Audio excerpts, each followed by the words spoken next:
आज हम बात करेंगे ब्लॉगर्स की और इन्फ्लुएंसर्स की कि कैसे वो हमारा फ़ायदा उठाते हैं, हमारी वजह से ऊपर जाते हैं, फिर हमें ही नीचा दिखाते हुए नज़र आते हैं। मैं आपसे ये बात कहना चाहूँगी कि हमें इनको इतना फॉलो क्यों नहीं करना चाहिए।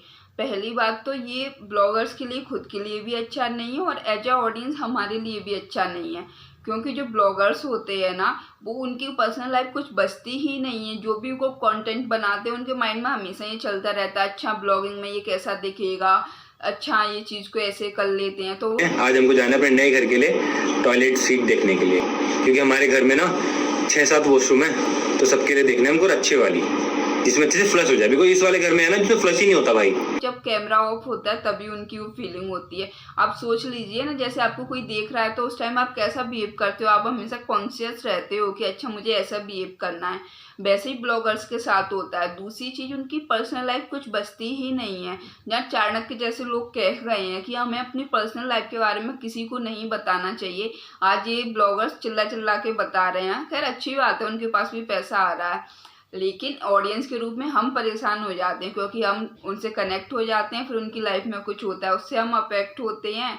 और दूसरी चीज़, कहीं ना कहीं हम उनसे अपने आप को कंपेयर करते हैं कि इनकी लाइफ में ये चल रहा है, क्योंकि वो अपनी लाइफ का बुरा पार्ट तो आपको दिखाएंगे नहीं। कभी कभी ऐसी न्यूज़ सामने आ जाती है, तो अच्छा जो पार्ट होता है उनको देख के हम कंटिन्यूसली कंपैरिजन करने लगते हैं कि उसकी लाइफ तो ऐसी चल रही है, मेरी लाइफ में ये प्रॉब्लम है, मेरा हस्बैंड तो मेरे लिए ये नहीं करता है। क्योंकि आजकल इंस्टाग्राम की प्रोफाइल्स ही देख लीजिए, जो फ्रेंड्स होती हैं वो आपस में एक दूसरे को दिखा रहे हैं, सब हर कोई कुछ ना कुछ दिखा ही रहा है, लोग पोस्ट करते हैं, लोगों को आपस में प्रॉब्लम होती है। ऐसे ही ब्लॉगर्स के केस में होता है, जब ट्रैवलिंग करने जाते हैं या फिर जो अच्छे अच्छे एस्थेटिक फोटोज डालते हैं, तो उनको देख के हमें लगता है यार हमारी लाइफ में क्या चल रहा है, सारी प्रॉब्लम्स आ रही हैं। भले हम सुकून में लाइफ को बिता रहे हैं, फिर हमें उसको देख के बुरा लगता है। इसलिए जो ब्लॉगिंग खतरनाक है, क्योंकि कहीं ना कहीं हमारी लाइफ को अफेक्ट करती है। हम माने या ना माने कि हम तो बस एंटरटेनमेंट के लिए देख रहे हैं, पर आपको पता ही नहीं चलेगा कब आपके दिमाग में ये बातें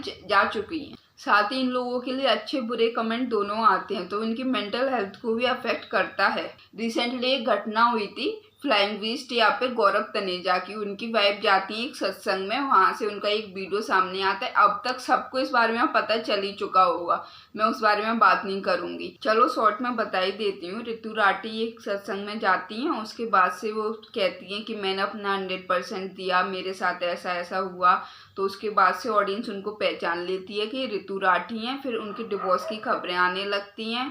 फिर इसके बीच में सारे लोग उस पर कमेंट करने लगते हैं, फिर ये सारा ड्रामा स्टार्ट होता है। लेकिन बात ये है ना कि ये ऐसे इन्फ्लुएंसर्स या ब्लॉगर्स जो ऑडियंस की वजह से ऊपर पहुंचे, ऑडियंस उनकी डेली की ब्लॉग देखती थी, उनकी लाइफ में इन्वॉल्व होती थी, फिर उसके बाद से जब कोई ऐसी घटना होती है कि उस पर ऑडियंस अपनी बातें रखती है, तब ये बोल देते हैं कि तुम शांत रहो, तुम हमारे पर्सनल मैटर में बात नहीं कर सकते हो। पर कोई उनसे ये तो जाके पूछे कि तुम्हारी पर्सनल लाइफ बची कहाँ है, तुमने सब कुछ तो हमारे सामने रख ही दिया। ऐसा सिर्फ गौरव तनेजा या ऋतु राठी ने नहीं किया है, इससे पहले भी कई बार ऐसे मामले सामने आए हैं। ठीक है, कोई इंसान मेंटली परेशान हो सकता है, कई सारी बातें वो शेयर नहीं करना चाहता, पर ऋतु राठी की तरह कोई इतना रूड कैसे हो सकता है? जिन लोगों की वजह से तुम्हारा घर चल रहा है, तुम उनको इतना सुना सकते हो? किसी चीज की भी लिमिट होती है।